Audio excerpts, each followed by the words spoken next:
నేను రాజమండ్రిలో మేము పరిచర్య చేస్తున్నప్పుడు రాజమండ్రిలో మందిరం కట్టే ఆ సమయం 2015 సంవత్సరం. చాలా గొప్ప పని. స్థలం తీసుకోవాలి, మందిరం కట్టాలి. ఆ సందర్భంలో ప్రార్థన చేస్తున్నాను, ప్రభువా గొప్ప ద్వారాలు తెరువునాయనని ప్రార్థన చేస్తుంటే ప్రభు అన్నాడు, రెడీగా ఉండి తెరుస్తున్నాడు ఆయన. సరే, నా ఆఫీసులో కూర్చున్నాను. ఒక ఆయన వచ్చాడు, ప్రభువా తెరిచే ద్వారం ఇదేనన్నాను. ఇదే అన్నాడు. లోపలికి రమ్మనగానే ఆయన అన్నాడు, వెస్లీ గారు మేము మందిరం కట్టుకుంటున్నా, ఏమైనా డొనేషన్ ఇస్తారన్నాడు ఆయన. నాకు తెలుగులో సామెత గుర్తొచ్చింది, అది చెప్పనులేండి. ఆ సందర్భంలో మేమేమో గొప్ప అవసరాన్ని కలిగి ఉండి చాలా గొప్ప అవసరం మా ముందుంటే ఓ పాస్టర్ గారు వచ్చి సహాయం కావాలని అడిగాడు.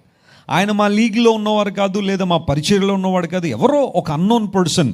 మేము మందిరం కట్టుకుంటున్నామండి, వెస్లీ గారు కొంచెం సహాయం చేయండి. ప్రభువుని అడిగాను, ప్రభువా ఏం చేయమంటావు? ఏంటో దేవుని ప్రేరేపణ కొన్నిసార్లు చాలా విచిత్రంగా ఉంటుంది. నీ బ్యాంకులో ఎంత ఉందో అంత ఇచ్చేమన్నాడు. ప్రభువా సరేనా, నువ్వు చెప్పావు కదా. ల్యాప్టాప్ ఓపెన్ చేసి అకౌంట్ చెక్ చేసే 75,000 రూపాయలు ఉన్నాయి. 2015లో అది పెద్ద మొత్తమే.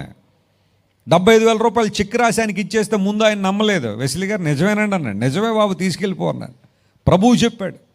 థ్యాంక్ యూ వెస్లీ గారు అని కళ్ళు ఆయన చెమర్చి ఏడుస్తూ అన్నాడు, ఎగ్జాక్ట్గా మాకు కావాల్సిన అమౌంట్ ఇదేనండి, దేవుడు మీ ద్వారా మా ప్రార్థన ఆలకించేసాడండి అన్నాడు. చాలా సంతోషం పాస్టర్ గారు, తీసుకెళ్ళి మందిర పని పూర్తి చేసేయండి. ఆయన అన్నాడు, పూర్తి చేసేస్తాను, ఓపెనింగ్ మీరు వచ్చేయాలన్నాడు. వస్తాను లేదు, తర్వాత ముందు పూర్తి చేసాయి. నాకు చాలా అవసరత ఉన్నప్పుడు దేవుడు నాకు చెప్పిన ఒక్క మాటకి నేను లోబడ్డాను. I emptied myself. ఎందుకంటే నేను ఇచ్చింది దేవుని కోసం, ఆయన ఎవరో తెలియదు నాకు. But I trusted my God. దేవా నువ్వు చెప్పావు, నేను చేశాను, నా అవసరత నువ్వు ఎలా తీరుస్తావు నీ ఇష్టం. ఎక్కడో మీటింగ్లకు వెళ్ళొచ్చాను 3 days.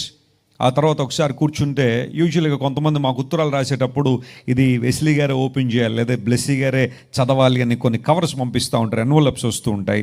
సో అలాంటి ఎన్వలప్ ఒకటి నా టేబుల్ మీద పెట్టారు, ఎవరు ఓపెన్ చేయలేదు దాన్ని. మా ఆఫీస్లో తీసుకొచ్చి నా టేబుల్ మీద పెడితే, అలాగే ఏదో ప్రార్థన అవసరం అనుకుని అలా తెరిచి చూస్తే దానిలో ఒక చెక్ ఉంది, 15 లక్షల రూపాయలు ఉన్నాయి దానిలో. దేవుని నామానికి స్తోత్రం కలుగును గాక.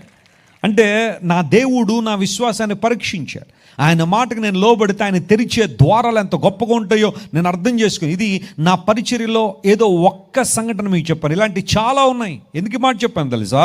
దేవుడు విస్తారంగా కృమ్మరిస్తే ఆ దీవెనలు ఆయన స్థాయిలో ఉంటాయి. Praise the lord.